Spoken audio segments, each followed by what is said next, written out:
Hello and welcome to Ourdadsstamps YouTube channel. My name's Pete West. Each week we will produce stories about stamps and items of philatelic interest. I hope you enjoy them, and if you do, please click on the like button and don't forget to subscribe for updates on new content.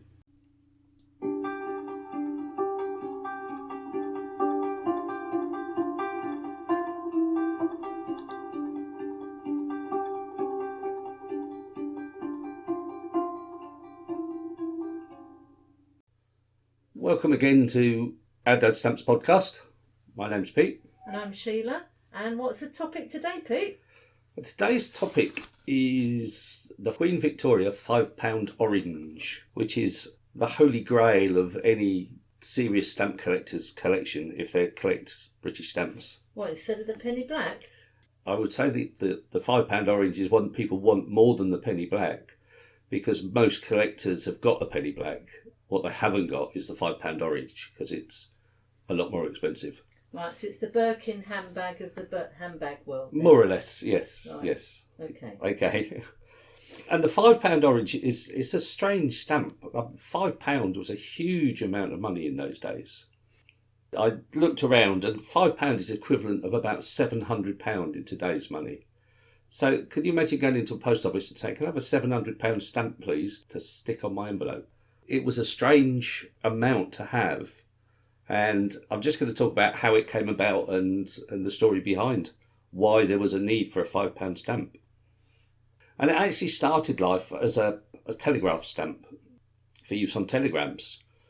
In 1870, the post office took over the telegraph service, which before that was made up of loads of different companies. And in order to show the receipt of payment for the telegram, stamps were put on it and cancelled like they are in letters. And to begin with, they used ordinary postage stamps, but due to inefficiencies in accounting, they couldn't actually tell how much they'd spent and how much they'd received in detail. So it was decided to produce specific stamps for use on telegrams. And they were printed at the top. It had the words telegraph. And this was brought in February 1876 with a few values. The highest value of which was a 5 shilling. Within a month, it became obvious that that wasn't a big enough value.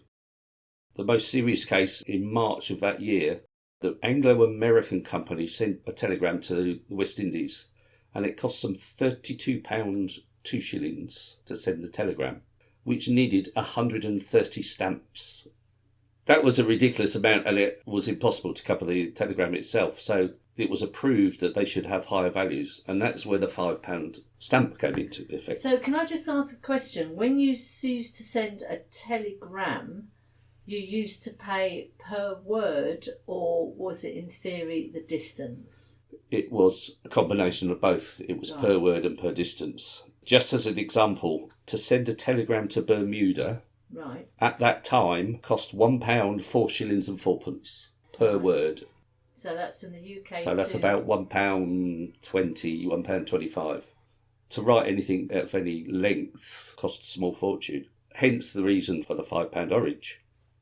This went along quite happily till 1881, when it was decided, the Postal Service decided that the cost of producing separate stamps just with the word telegraph on them was quite high, and in an effort to reduce costs, they went back to using ordinary postage stamps. And once again, they realised that there wasn't a £5 postage stamp. The highest value postage stamp at that point was £1. So they decided to change the £5 telegraph stamp into a £5 postage stamp. And that was how the stamp came about and why there was a £5 postage stamp. Almost all of the stamps were used to put on telegrams, or the other use was for customs and excise duty. And many of the cancelled stamps that still exist are from Scotland, where they were used to pay for the customs and excise on distilleries for whisky. The £5 stamp is a very large stamp. It's about 3 times the width of a penny black and 1.5 times the height, roughly. So it's quite a huge stamp. And a lot of work has gone into the engraving of the stamp. It shows a picture of Queen Victoria in the middle, in a circle, with £5 in numbers on either side of her head, the words postage at the top and the words £5 at the bottom, all in an ornate framework. And it's quite an attractive stamp, which is why it's one of the reasons why it's become very popular. As I said, it's not necessarily the most valuable stamp in the British catalogue, but a mint £5 telegraph stamp will still cost you in the region of £30,000. And a mint postage stamp, of which there are two types, one was done on white paper, one was done on blue paper. But the one on blue paper would cost you £60,000. So, as I said, it's not exactly a cheap stamp, but it's one a lot of people would like to own. So £30,000 for a telegraph stamp. Yeah, and 60,000 for the postage one on blue paper. That's the catalogue value. You could probably pick them up a little bit cheaper. So why is there such a difference between the... Because there were more telegraph stamps printed than there were the postage ones printed. Oh, so it's the quantity that could be out there. Yeah, okay. Yeah. To get one cancelled is worth considerably less. Again, it's 3,000 for the telegraph stamp and the postage one on white paper. On blue paper, it's slightly more for 12,500. But as I said earlier, most of those are telegraph cancels or customs and excise cancels. There's very few real postage uses because a huge parcel would be needed to secure a £5 stamp. Because £5 was worth so much in those days, obviously there was the temptation for fraud. And there were several frauds that have come to light after the event, a long time after the event. In the Telegraph Office and in Customs and Excise Office, once the docket had been stamped that the money was received, they were all sent off to a special place to be destroyed. So technically there should be none in existence at all, but obviously some of them sneaked out. But as I said, because £5 was a considerable sum of money in those days, it was probably a post office employee's wages for a month.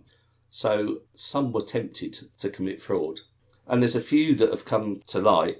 One of them is from the Edinburgh Exchequer's office. And under modern lighting and modern inspections, it's obvious where the fraud has been made. What happened was it was a used £5 stamp. The employee has taken it home, cleaned off the cancellation using a mixture of chemicals and water, I should imagine. Taking that one back into the office with him one morning, and when there was a need for a £5 stamp to be used, he used the old one, cancelled it as normal, put it into the dockets to be destroyed, and kept the brand new mint £5 stamp. He was then able to take that £5 stamp to collectors, dealers, and sell it for considerable amounts of money.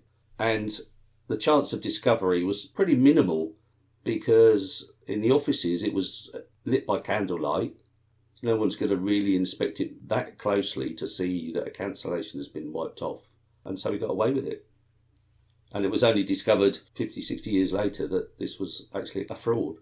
So whereas now, if you're a stamp collector, you can go to the post office and buy a stamp in perfect condition that hasn't been used, and you can put that stamp in your collection for prosperity, and in maybe, 60 years' time, that's worth a lot of money. Back in the day, somebody could have bought a £5 stamp, kept it, and it would have been a mint condition, uncancelled, and would be probably worth far more than these. Well, yes, but who had £5 spare to keep an unused stamp in the off chance that it might be worth a lot more in 100 years' time? To this clerk, how much he sold it for, obviously nobody knows because the fraud wasn't discovered.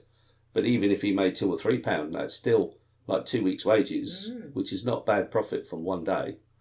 And as we said earlier, most of them were destroyed. So this is one that has come to light. It could be that he did it a lot of times and all the others were actually destroyed. And there's a second example where they've actually discovered 4 frauds from the same office, from presumably the same person. And this was one where in London, the chief office in London had got hold of specimen stamps. So what specimen stamps are sent out to post offices throughout the country to show what the stamp looks like. so that when someone comes in with that stamp, they know it's a real one, not just somebody making it up. So every post office has some specimen stamps. And in this particular office, somehow or another, the clerk got hold of a load of specimen stamps, which was apparently reasonably easy to do as a postal employee in those days. He got hold of some specimen stamps and cleared the word specimen. A specimen stamp all is a real stamp with the word specimen stamped over the top of it in ink. And again, he took home the specimen stamp, cleaned off the word specimen. And in this particular one, when he cancelled the stamp, he made sure he used an awful lot of ink over the bit where the specimen was. So it was very difficult to detect. And there are 4 known copies of this. So if it was the same clerk, that means he made £20. In only a few days, a few weeks, he made like £20, which, as I said before, is the equivalent of several thousand. And again, those are the only 4 that have come to light. It is quite possible that he actually did hundreds.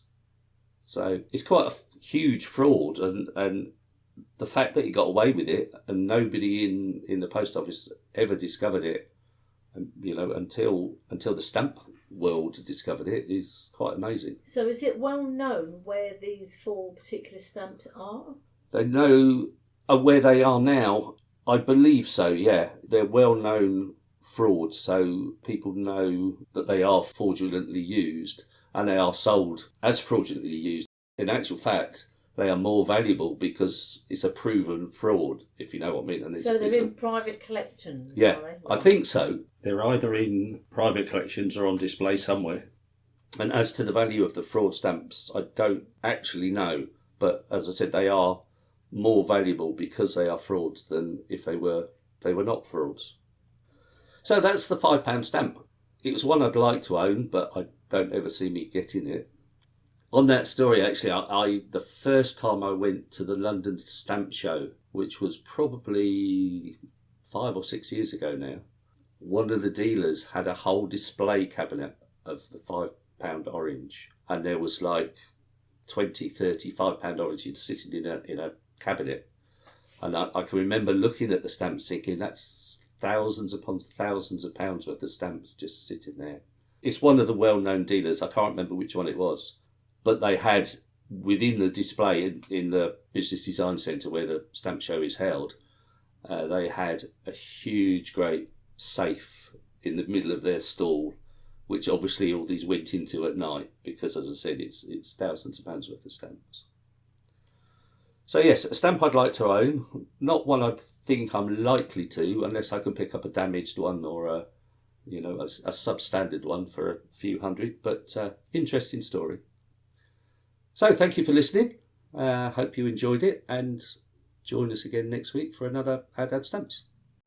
Thank you for watching. I hope you enjoyed it. And if you did, please click on the like button, and don't forget to subscribe to get regular updates on new content. You can also visit my online shops at eBay and Delcamp, selling stamps and philatelic items, by clicking the link below.